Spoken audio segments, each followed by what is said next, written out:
Thank you all for joining us this evening. It's really hard to be inside, but a lot less difficult when you're in the beautiful LaBelle Winery, so it's a little bit softer. I'm Heather McGrail, the President and CEO of the Greater Manchester Chamber, and we really appreciate seeing you all here this evening for our annual legislative dinner. I think it's a wonderful opportunity to connect our business community to our elected officials, and hopefully you've already started to do so. All of the elected officials do have their special name badges in case you're not sure who's who. Before we get started, I'd like to recognize a few of our board members in the audience. If board members, if you could just give a wave as I say your name, that would be great. We have Matt Cookson from Cookson Communications, our board chair.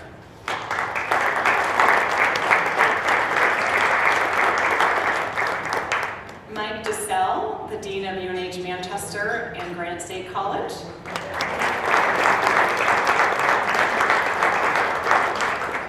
Trini Houghton of Ripple Effect Studio.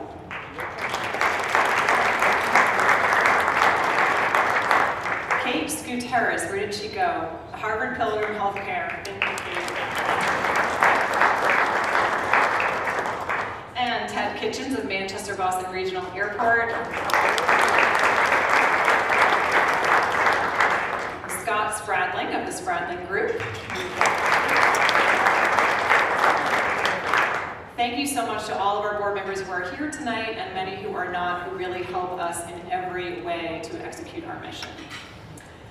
This evening is really special because, of the placement, of course, within the legislative session, but also because it really brings together our members, our sponsors, our community, and our elected officials. And a lot of the programs that we do that, just such as State of the State, State of the City. But this one always feels a little bit different. And tonight will be moderated by Scott Spradling. And as you all know, he is one of our favorite MCs. So you'll hear a wonderful panel discussion following dinner. I'd like to take a moment to recognize our sponsors, who of course also make this all possible. Our presenting sponsor is Fidelity Investments, so thank you so much to Fidelity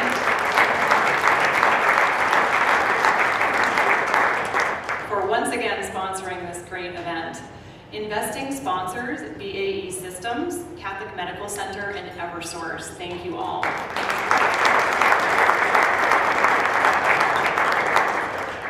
Our advocate level sponsors, Granite State Credit Union, Liberty Utilities, Harvard Pilgrim Healthcare, and University of New Hampshire, Manchester. Again, thank you.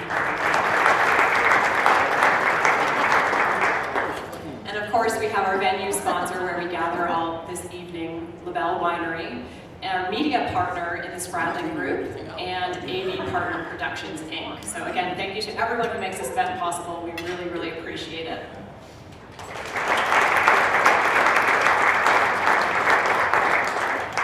And we, of course, would like to thank the elected officials who made it out tonight during a very busy stretch. Your dedication to the state of New Hampshire is amazing, and the time and hours and blood, sweat, and tears that are put into what you do certainly are really meaningful to all of us here in the business community. If the elected officials could just stand so we can recognize you, that would be wonderful.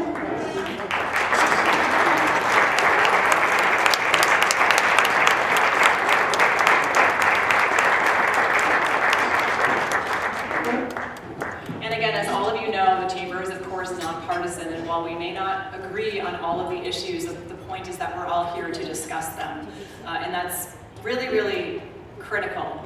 We want to urge all policymakers to reach out to our chamber and see us as a resource as you're trying to set public policy and do it in the right way. The Chamber is fortunate to also have a dedicated group of volunteers that many of you may know about, our Government Affairs Committee.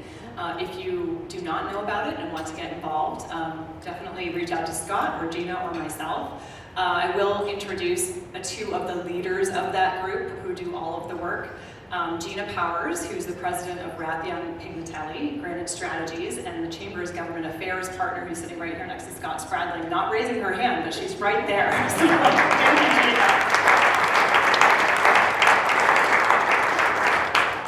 Gina is the master behind everything that we do in government affairs, and often flies behind the scenes, which she's trying to do right now, but she is an incredible incredible partner. And Scott Spradling of the Spradling Group is the chair of the Government Affairs Committee for the Chamber, and also a member of the Chamber's board and executive committee, and will be tonight's MC, as I already mentioned. We couldn't do it without Scott, so thank you so much, Scott.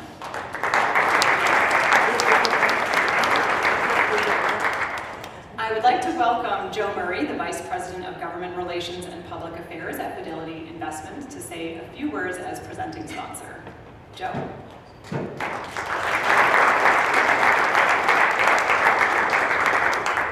Thanks, Heather, and hello, everyone. First of all, just between you and your staff at the Chamber, the board members that you've mentioned, Gina, I mean, there are a lot of really good people involved with this organization, and particularly in this room. So congratulations on assembling and managing in such an effective way. So good evening. This gathering has really become just a great opportunity for businesses and our friends in the legislature to share priorities and to get a sense for where things are headed, especially at this late point in the session. Fidelity Investments continues to grow in New Hampshire. I just want to give another shout out. Our co-site leader, Sean Howell, is joining me here tonight. Make sure you say hello if you get a chance. It's great to have you here. We have filled more than 1,000 roles in Merrimack just in the past 18 months.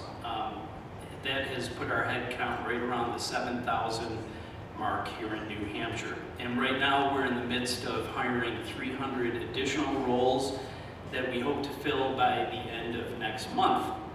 Just this week we're celebrating the opening of a new outdoor meeting pavilion, also an organic farm right next to that on our campus. And one of the state's largest solar power arrays, 12 acres large, continues to hum, producing clean energy to power one of our campus buildings. So yes, our campus and our workforce is growing and it's changing, and our focus on policy continues to evolve as well.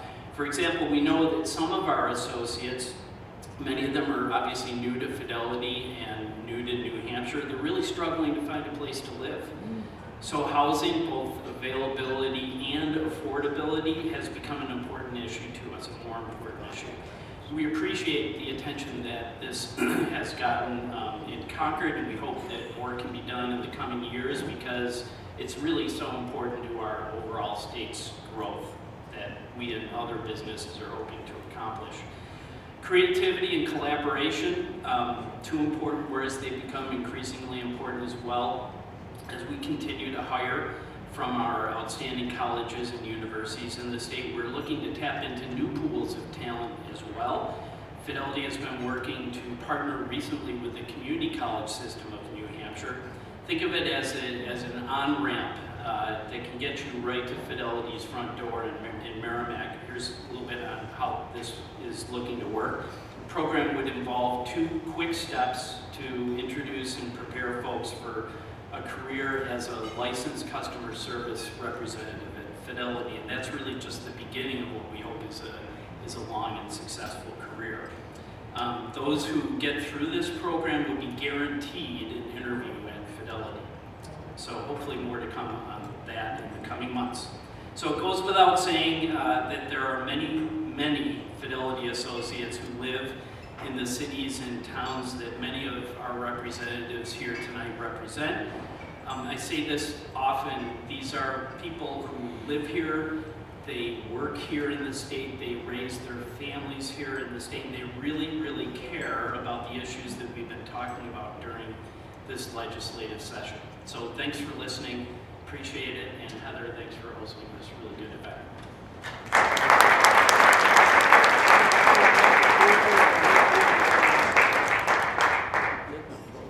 Thank you again, Joe and Fidelity Investments, for being such a strong supporter of this program.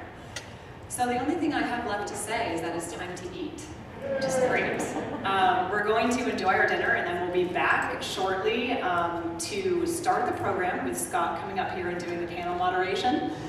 We do anticipate a 45-minute panel. So we'll be over at 7:45, and LaBelle is open to you till 8:30. So just from a timing standpoint, you can plan your networking afterwards, hopefully, and get outside at that point. So enjoy your dinner. Thank you.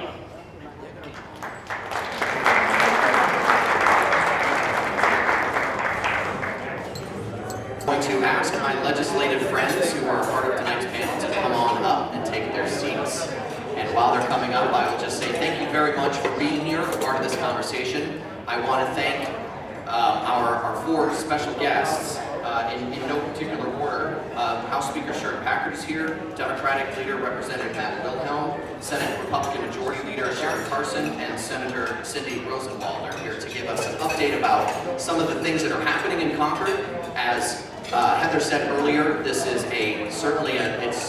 we're approaching crunch time for a lot of the big decisions to be made in Concord, not the least of which is the budget. But I just wanted to thank this quartet for being able to spend some time here. And I know we're starting a few minutes later, but it's bad form to invite these folks to come and speak and then not feed them ahead of time. So I'm quite confident that full bellies will just mean that much more kumbaya moments between these lawmakers who actually, you know, as I was thinking about it, because I've known all four of these folks for quite a bit of time, and they all have a really good cordial relationship. And I think one of the things that we've seen in this legislative session so far is that despite some of the predictably partisan debates and votes that are happening, have happened, and will continue to through the course of the session, that we are still, what we're seeing really is an air of collegiality.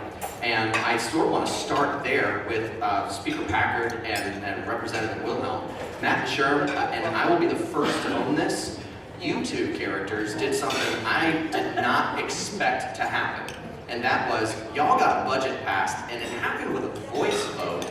And I think for many of us in the trenches, we were thinking, God, it's not going to happen. How's it going to have a budget? The Senate's going to have to pick up the ashes, blah, blah, blah. And so here you two are, working together with Jason Osborne, Republican Majority Leader, and so congrats to that, and kudos to you for what turned out to be a very strong bipartisan document. And I don't know which of you would like to start first, but I kind of want to start with the two of you of, how the hell did you pull that off? Well, it actually came down to the last day before, and obviously we had different opinions on certain issues. Sure. And we sat down, I think it was Wednesday morning, and there was a half a dozen issues that we were working on. And we sat down, I think, what, 3 times that day? Something like that. And at 3 o'clock in the afternoon, we got together, and we put together a program and a budget that we both agreed upon. And it was something that I am particularly proud of, that we were able to get together. And did we agree on everything that was in the budget? Hell no. Was there things that Matt wanted and I didn't want? There was things that I wanted that Matt didn't want, and so we sat down in a room, like I believe I can say 2 adults, and we worked out a deal. And Matt did some of the things he wanted, I did some of the things that I wanted, and we went into the session next day, and we had a number of amendments, and some passed, some failed. And when I called for a vote on the budget, the final vote on the budget, I said, "Are you ready for the question?" I was 100% sure somebody was going to yell out division or a roll call. I thought roll call. And everybody said, "Well, you kind of stood there for a minute or so." I said, "Well, I was in shock because nobody yelled out anything." And so I said, "Again, are you ready for the question?" And I asked for a roll call vote, and by God, we passed the budget on a roll call vote. I'm still kind of shocked, but I think that's what can be accomplished when 2 people sit down and disagree on certain issues, but can agree on certain other issues. And I'm pretty proud of what Matt and I accomplished, so far. Now there's still another step to go, and how that's going to happen, we're going to get another roll call vote, another voice vote. I hope so, but we'll see. So, and Matt Wilhelm has the sort of unique role to play, because in New Hampshire, every election cycles, it shakes it up, and then you see who's in charge, what party's in the majority, how big the gap is, and now we are as close as we've pretty much ever been in modern history. And so there's, in a way, there's sort of like a co-leadership kind of a vibe here. And Matt was saying at the dinner table that, I'm meeting with Sherm. Basically, we have our Tuesday meetings, and the fact that they're in the same room together, you kind of made the word compromise into a good word again. Like, with such strong partisanship happening around the country, it's really nice to see you two being able to do that. Matt, your take? I don't have a lot to add, but I do, I want to give the speaker a lot of credit for, being committed to passing the budget, whatever that looks like, and knowing that, neither side was going to compromise on our values, but we really felt a duty and an obligation to get something across the finish line. I couldn't have predicted that it would have passed with a voice vote either. But I think that there are a lot of people really proud of what we accomplished that day, and now we're kicking it over to Madam Leader and Senator Rosenwald. We're gonna, make sure that we've got something that we can pass on a voice vote when it goes back to the House. No pressure. The bar is really high coming out of the House. So, Senator Rosenwald, maybe I can start with you as a member of Senate Finance. At least procedurally, how's it going? Because I think you're nearing some series of final votes out of the Senate Finance Committee to push things to the Senate floor for a full vote, right? It's starting to wrap up. How's it going? Well, we don't have revenue estimates yet. Well, that's an Out of issue. Ways and Means. Okay. Can we tell them to hurry up if we need to call someone? We've done easier ones. Tomorrow morning, I think we're going to talk about some of the bigger revenue sources, like the business taxes, interest and dividends, rooms and meals, real estate transfer. Okay. We haven't talked about those yet. So that'll help you guide through to figure out how much money you have to basically spend. We don't know what there is in the current year or what the projections are for the next 2 years. Okay. Yeah. That's important, obviously. So you're sort of listing the things that might be the priorities, and then once you've got the dollars, you'll plug them in. So in finance, we've been making some tentative spending decisions, most of which have been so far unanimous, a couple today were not. But we don't have the full picture yet. Okay, that makes sense. So crunch time March, is coming. April, and June are huge revenue months. And June will be coming in after our work is done. Right. Okay. Well, we wish you the best of luck with with all of that numbers crunching. Yeah, Senator Carson, your take on how things are going from the Republican leadership perspective? I think everything's going great. We do have a lot of collegiality in the Senate, where if we disagree, it's not the end of the world. We always try to get to an agreement. And I think they're doing their jobs. And as Senator Rosenwald said, they can't really do them until they get those revenue estimates. So it's really kind of hard to say definitely this is coming, this is what we're going to do, this is what we've decided. So we just have to hold tight when they do their work. Yeah, you got spring finals coming, is what it is. This is the college analogy. So, and I don't want you to all four feel like you have to answer every question so that we can cover some ground here. And I don't know who to throw this to because we didn't rehearse this in advance. But I'm curious about whoever would like to speak about the take that came from the governor's budget address and his blueprint that was essentially that plan to reform licensing and boards and oversight and regulation. If you remember that his message was, I want to cut a lot of red tape, I want to reduce the number of boards, let me push this out there. And I get the sense that that has been somewhat moved to the side to be maybe studied for a little bit longer. Do I have that right? Where is that in the conversation right now? Senator?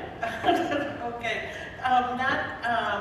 What was interesting, it was in the budget in the House. In the Senate, we've pulled that out. Okay. And we're going to be using a different bill to do all of that work in. Okay. So I believe tomorrow we're going to be voting on that. We've also already voted on House Bill 655, I think it is, that dealt with the whole reorganization of the OPLC, which oversees all the licensing here in the state of New Hampshire. Okay. There were some issues about actually how much they should be doing, and sometimes a lot of conflict with boards.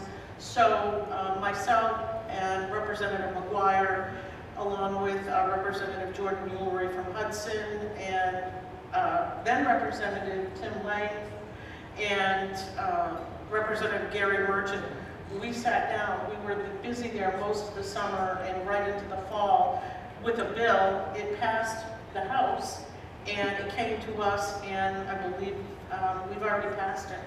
So we're well on that path to reforming our licensure procedures. Okay, so any take on that from the House side of things? Of what Well, we're I expecting mean, this- the governor's budget had a number of things in it, and our executive reading day committee sat down with it, to help the finance committee work on it. And, they made a number of changes, and most of the changes, if I remember correctly, were pretty much bipartisan. Okay. And so that, that's what we shipped over to the Senate, and now the Senate is doing what they're doing. Okay. Let me move on, Matt, and maybe I'll start this conversation with you. Workforce housing and the funding for workforce housing is obviously one of those conversations. It's super important to the business community. It's a huge priority statewide. It seems like every major community in New Hampshire is sort of grappling with how to do it, how to pay for it. I remember the governor put millions of dollars into plans to try to streamline the process and fund some new construction for affordable housing. How are things going in the legislature with the workforce housing conversation? Yeah, thanks for the question, Scott. I think one of the big things that the speaker and I worked on early on was establishing some special committees that weren't committees that exist every single term, but that we wanted to focus on some key areas. One of them was on childcare, another one was on affordable housing, and these are areas that impact Granite State families. They're also issues that really impact employers, the business community. And so, we've got Representative Ben Baruti, I saw over here, serves as vice chair of the Housing Committee, the Special Committee on Housing.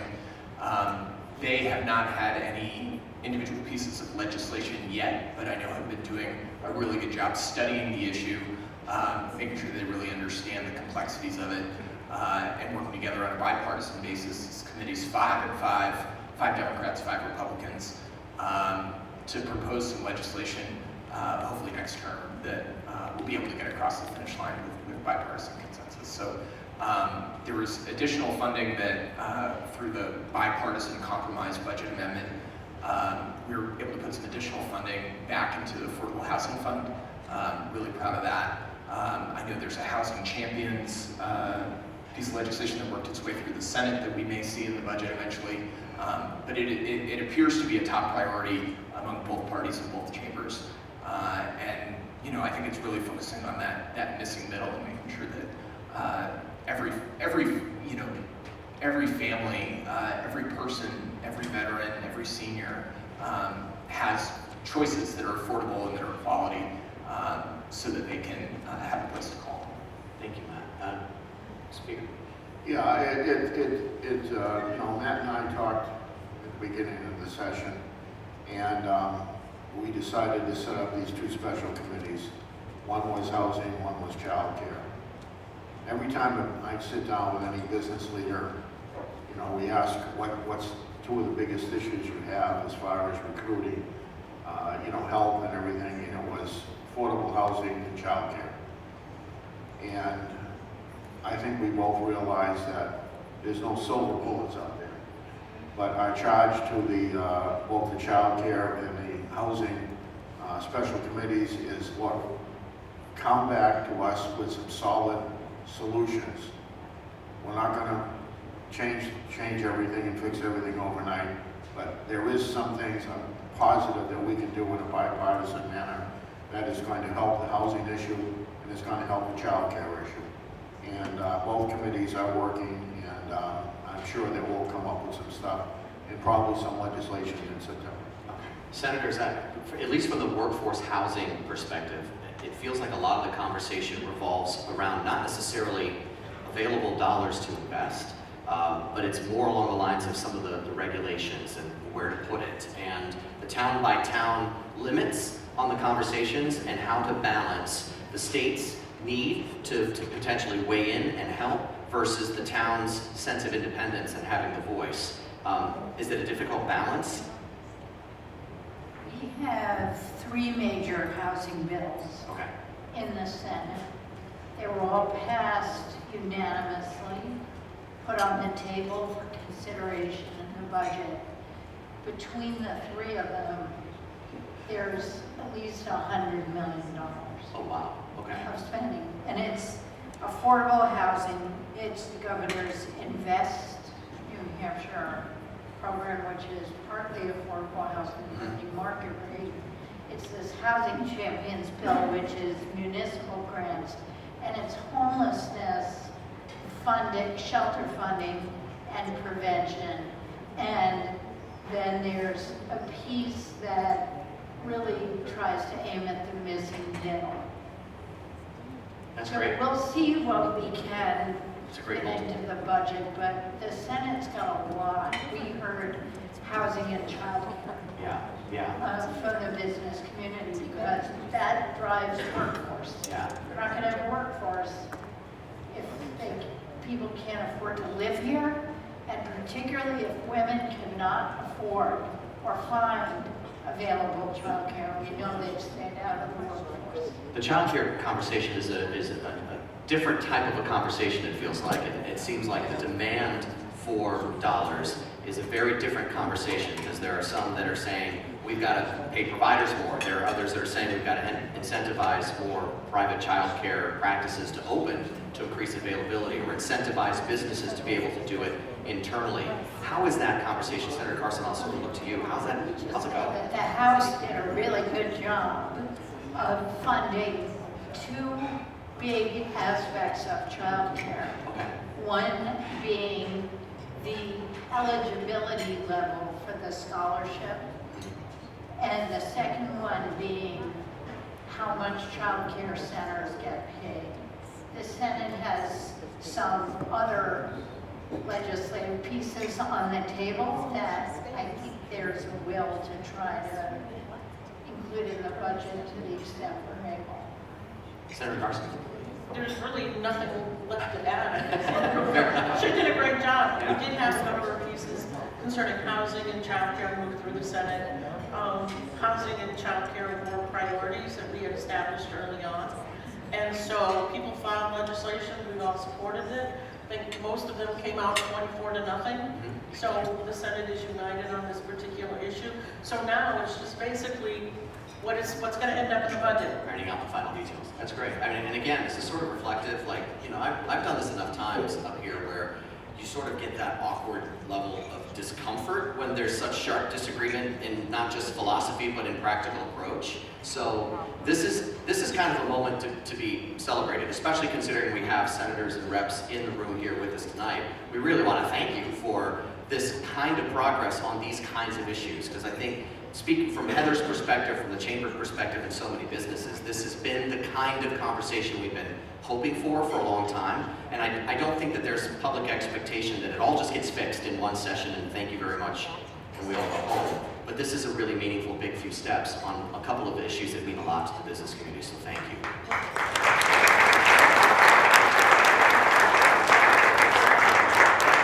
I'm just going to say, we heard from the people. This is what was very, very important to them. And we are there to represent the people. And so we just decided this is what we need to do. It's all part of the COVID recovery. We were having a great discussion at our table about recovering from COVID. And we're starting to see a lot of the problems emerge. And so we have to tackle them. And getting enough housing and having affordable childcare goes right to the top of the list. We've got to get people back to work, and these are two key elements of getting them back to work. Well, I appreciate that effort. I'd like to bring the four of you now to the focus of the Medicaid expansion conversation, which again is another conversation where there's a lot more agreement than there is difference of opinion. And it just seems like right now, between the House and the Senate, the conversation isn't so much, are we going to fund it? Are we going to keep it going? It's really like, are we doing it for 2 years? Is it going to be forever? Is it somewhere in between? Senator Roosevelt, I saw you kind of perk up, and then I'll come to the gents of the House. So I've been working with the Senate President for 10 years on this program. It's really successful. It is great for the employers because a healthy workforce is a working workforce. And it's good for taxpayers. There are a lot of protections built in. And I think when we talk about do we authorize it forever, or do we put another reauthorization in it, I like to remember that the prescription drug benefit in Medicaid is also voluntary. We could end that at any time. However, nobody would suggest doing, well, somebody did once, but They're not here, so. no, because it's accepted that it's worth the money, it saves money in other kinds of healthcare services, but same thing, the prescription drug benefit in Medicaid is a voluntary benefit. That's a good Shocks point. me. So the Senate has clearly taken the position and moved that ball forward. Sherman, Matt, any take on the conversation about where we go from here? Because, again, another area of what seems broad agreement. Well, the Senate has its opinion on, where it should be. We have a little bit of a different opinion. All I can say is at this point, and it's still in negotiation, is Medicaid expansion is going to pass. That's a given. That's great. Okay? So it's a matter of whether it's going to, be 2, 4, 6, 8, 10.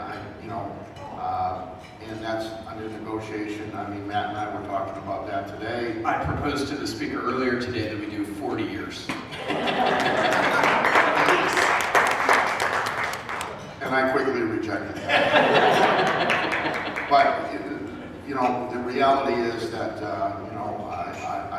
Matt and I sit down at least once, sometimes twice a week, and I've been sitting down with the Senate President on a regular basis. So Medicaid expansion is going to pass. For what the sunset may be or may not be is still negotiated. And the only thing that I'd add is if you want to see how the sausage is made, the House Health and Human Services Committee is going to be having their executive session on permanent Medicaid expansion tomorrow at 11 a.m. So you can tune into the live stream. I'm expecting it'll probably go 4, 5, 6 hours. Should be exciting, at least 20 amendments. I hope not. Clear your calendars, everyone, for some real legislative fun. You're right about making the sausage. You can sort of see the theme. There's the definite broad agreement, but there's still a lot of the details that have to be worked out, which is why the collective blood pressure of 424 lawmakers tends to spike between the time of May 10th and June 30th. So we wish you all well on those. There are a few other areas that I'd love to be able to cover. One is an area where there are some distinct differences on should we or shouldn't we, will we or won't we, and that is around the issue of marijuana legalization. And if I understand correctly, earlier today, a Senate committee voted 3-2 ITL on a particular plan that moved pretty overwhelmingly in support from the House. So I don't exactly know where to start this conversation between the four of you, because I know opinions vary, but we'd be glad to sort of get your opinion. Maybe Senator Carson, maybe I could just start with you on, sorry, I have to start somewhere, on just sort of, right, so where things are at, maybe you could just update us on the committee and where this, procedurally where we're going. Well, we met today, Senate Judiciary. That was the first bill that we took up because we're going to be taking it up on the floor on Thursday. Okay. The majority of the committee voted no. And so I predict we're probably going to have a full and robust debate on the floor of the Senate. No doubt, no doubt. Okay, so now we're off and rolling. So, Mr. Speaker, from your perspective, the House voted on the pass this bill, and I actually don't have the number. Wait, do I? I don't have the number. I do. It was two. What's the number? I'll tell you, the 71% of the House voted in favor of cannabis legalization, which mirrors exactly 71% in a recent poll of Granite Staters supporting cannabis legalization. So you can see where the lines are starting to form here with the conversation itself, and I think at least up until this point, Governor Sununu has been reluctant to support something like this. He's outright opposed it before. I'm not sure how strong his opposition is now, updated in 2023. I think he's still listening and talking. Mr. Speaker, your take? Well, you know, I'm not going to sit here and try and pretend to speak for the governor. No. Or the Senate. I think the House sent a clear message that we support the legalization of it. And, you know, if the Senate fails to do that, I'm sure next year there will be another bill brought forth to legalize it. You know, what happens next year will be another story, but, you know, as Matt said, I think it was a 2-to-1 vote in the House just about to pass the legalization of it. And so it was a pretty clear message. Fair enough. And that's, you know, for those of you keeping score at home, that 71% would be a veto override if the governor vetoed it. Senator Rosenwald, your take? Well, my constituents are in favor of it overwhelmingly, and I've supported it. Over the weekend, drove through the parking lot of a dispensary that's just south of the Pheasant Lane Mall, because I wanted to see where the cars were from. More than half of them had New Hampshire plates. So we're kidding ourselves if we don't think that people who live in New Hampshire are not using cannabis. And the cars that I saw in the parking lot were like minivans and family kinds of cars. That's the part that surprised me. Not the number of plates that had New Hampshire plates, but what the kinds of cars were like. That was surprising. So there's a preview of some of the floor debate that we'll hear.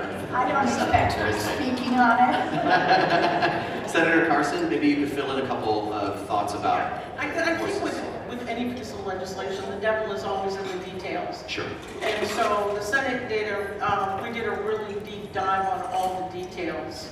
And there were big issues that we felt had not been resolved. So that's, I believe, one reason why the bill was voted ITO. So I'm sure if this one fails on the Senate floor, I'll make a prediction here tonight, we're going to get another one next year.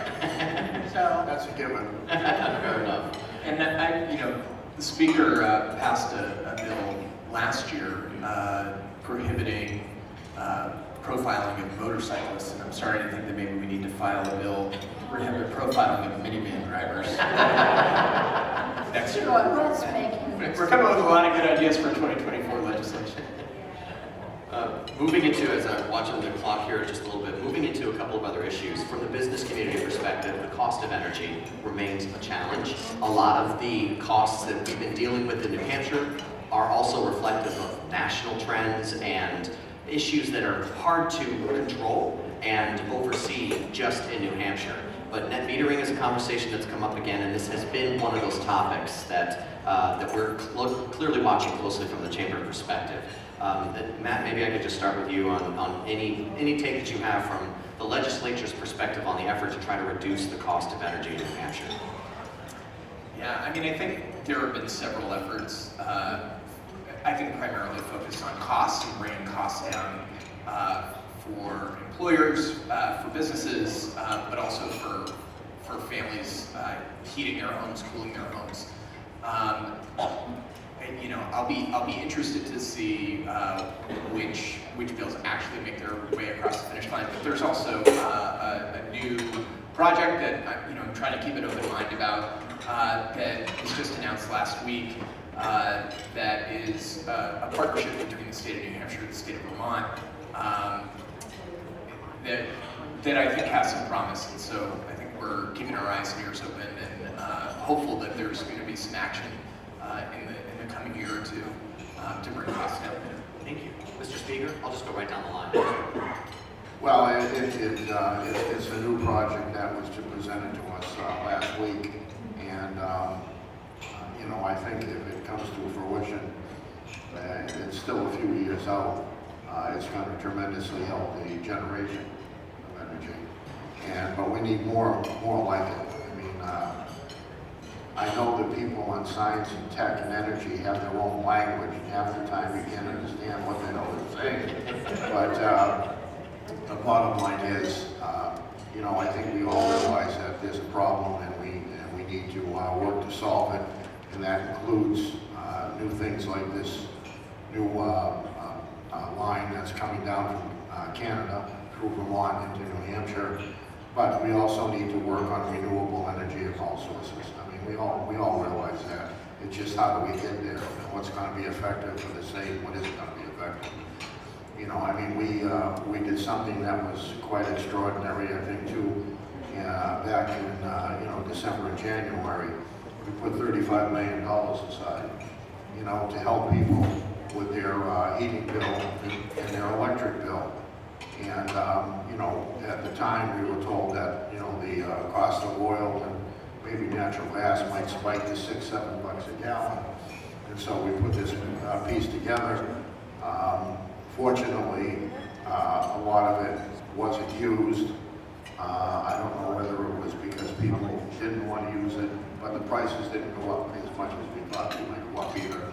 So, but we did put that project together. It was, a bipartisan deal that we put together, and I think that, it was the right thing we did, and it still helped, I think, close to over 1,000 New Hampshire families getting some oil and some natural gas if they're heating that wouldn't have qualified for the light heat program.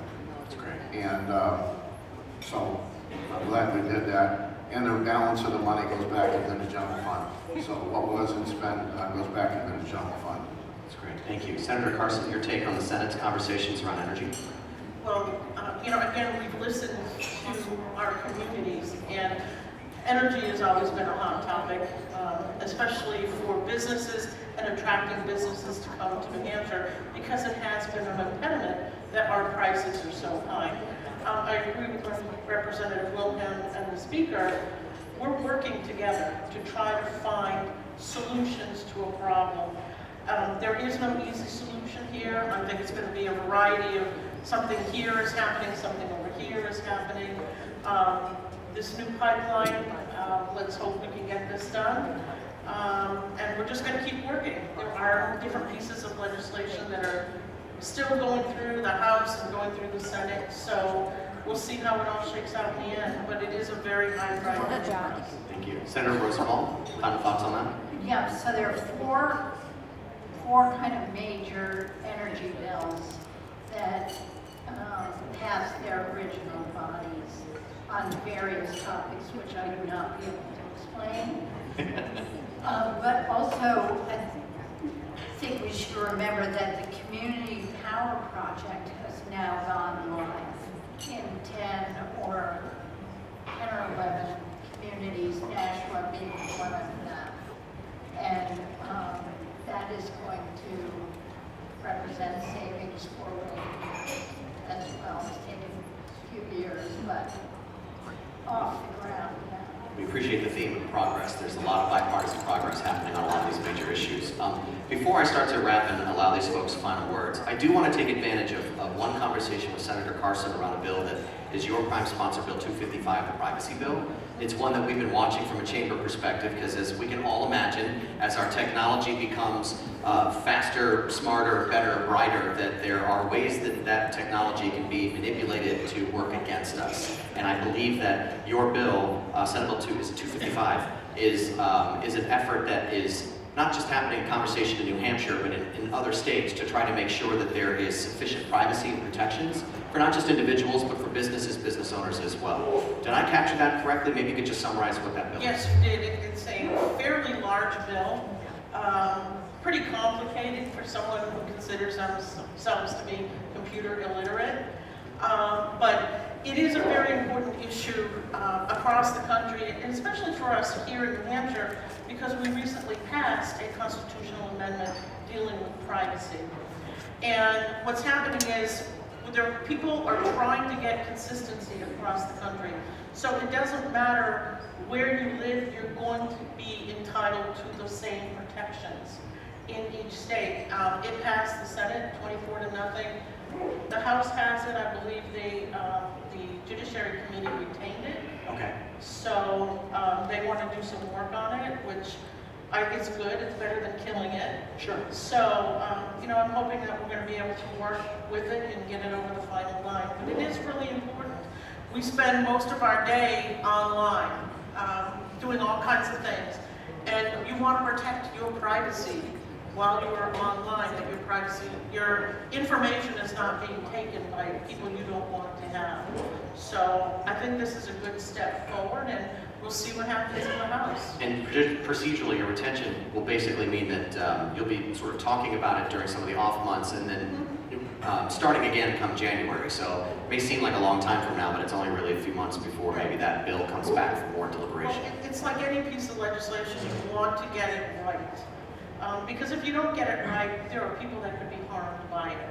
So I don't have a problem with the Judiciary Committee in the House keeping it and working through issues. I've had a conversation with the chair, and I'm gonna be working with them, and we're gonna get it over the line. Excellent. Thank you, Senator. I appreciate that update. So I'm watching and mindful of the time and want to give you all a chance to be able to interact before the 8:30 deadline hits here for LaBelle, and our thanks to LaBelle Winery for hosting. So maybe I can just get what would essentially just be a one at a time final thought. If you have any kind of a prediction that you want to make, because you do want to go there, that's fine. But if you have any final thoughts about how this legislative session is going to wrap up, or maybe something that the business community should be watching for in these closing weeks, happy to let you go wherever you would like with your final words. And Matt, I'll start with you.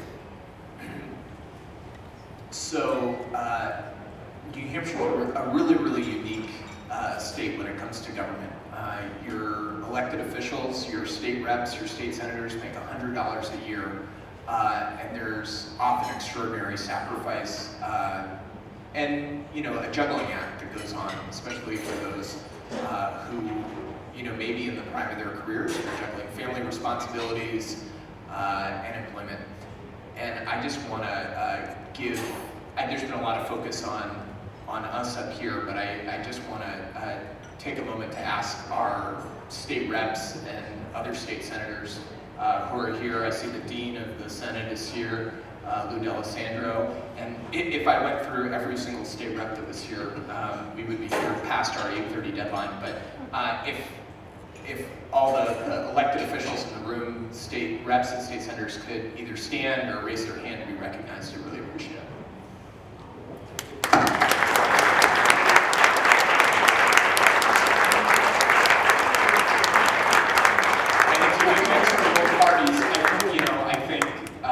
There's more that we need to do to remove barriers for folks to be able to serve in our citizen legislature. It's essentially a glorified town meeting that happens in Representatives Hall, usually on Thursdays if you want to come join us. But as employers, I'd encourage you to work with employees who express an interest in running for office and serving their communities, because we need people who are there's great institutional knowledge and wisdom and experience, but we also need some fresh faces and fresh voices who are grappling with a lot of the issues that we debate. So bringing that perspective to the State House, I think, is really important. So I didn't really answer your question, Scott, but No, it's fine. It's a closing statement. This is broad latitude here. You guys are so well behaved that I'm relaxing all the rules here. So Matt Wilhelm, thank you. Sure, Packard. Thank you, Scott. Just so everybody knows, the Senate President and I make an extra $25 a year. But I've been in the legislature for going on 33 years, and I've got to say that would I like a larger majority for, Republicans? I absolutely would. But having said that, I think that we have worked as good with the Democratic Party and Matt as anything I've seen in a long time in the legislature.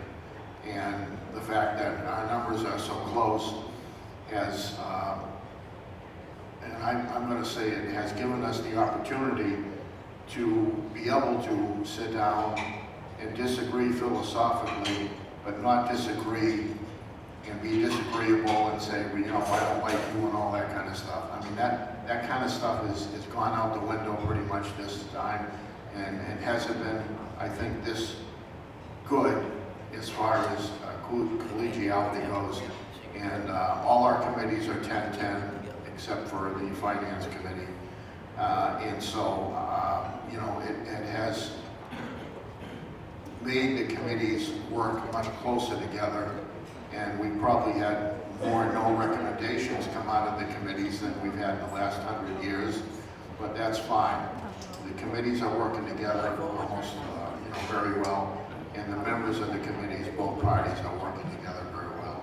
And yeah, we have our philosophical differences, but that hasn't made us, not be cooperative and not work with the other party. So. Yeah, would I like about 10 or 15 more members? I absolutely would, and I'm sure Matt would too. But the fact of the matter is, we're getting the work done, and I'm trying to have a budget on June 29th that we can vote on a voice vote again. So we'll see. Before I give it over to Sharon, on behalf of both Matt and Sharon, especially for the reps who are in the room, spread the word, no days off. You're not allowed to miss any sessions going forward, or there's probably going to be like severe meetings out back or something like that. So where attendance matters in the house. Sharon Carson. Thank you, Scott. Well, just so everyone knows, yes, we get $100 a year, but we have to pay taxes on that $100, so it's not really $100. You've heard a lot of good information here tonight, and I hope that you all take it home with you and talk with your friends and your family about what's going on in Concord. We've become much more open, I think, with everything being recorded, all the meetings are out on YouTube. So if there was something that you were interested in hearing about or watching a public hearing, you can watch it on YouTube. And I think that has made this a better legislature, more responsive to the people. So I'm going to make a prediction, we're going to have a budget. And that's as far as I'm going. Fair enough. Thank you, Sharon. I appreciate that. And finally, Cindy Rosenthal. So, I'm in my 19th year in the legislature. And I've been in both the majority and the minority in both the House and the Senate. And it's not really that different. There's way more that unites us than divides us. We do work together. In the Senate, there are only 24 of us, so we all know each other. And we spend a lot of time talking to each other and trying to get to yes. My prediction is that we will be out of session on June 29th. I like it. Excellent. So Cindy, Sharon, Sherm, and Matt, thank you all very much. I intentionally dropped the titles at the end because I'm proud to live in a state where that kind of thing really doesn't matter with this legislature. There's not a whole lot of do you know who I am kind of stuff. This is a lot of people that are working really hard on our behalf for next to nothing, and even that nothing gets taxed, as Sharon points out. So we appreciate your service. For those of you who are members of the chamber, I hope this has been informative, and if nothing else, you walk out with that sense of feeling like, once again, we're first in the nation, and we get it right with how we are able to collaborate and work together in a bipartisan way, and actually be friends with one another when this is all done at the end of the day. So I appreciate this panel. Many thanks to our friends from Fidelity Investments, our presenting sponsor, our investing sponsors, BAE Systems, Catholic Medical Center, and Eversource, our advocate sponsors, Granite State Credit Union, Liberty Utilities, Harvard Pilgrim Healthcare, and the University of New Hampshire, Manchester, our venue sponsor here at Lavelle Winery. I want to thank myself as a media partner. Why did you put that? And then, of course, Productions Inc., our friends at Productions Inc., who are allowing you to hear us and see us tonight. So thank you all very much. Thanks to our lawmakers. Best of luck in the stretch run. Have a great night.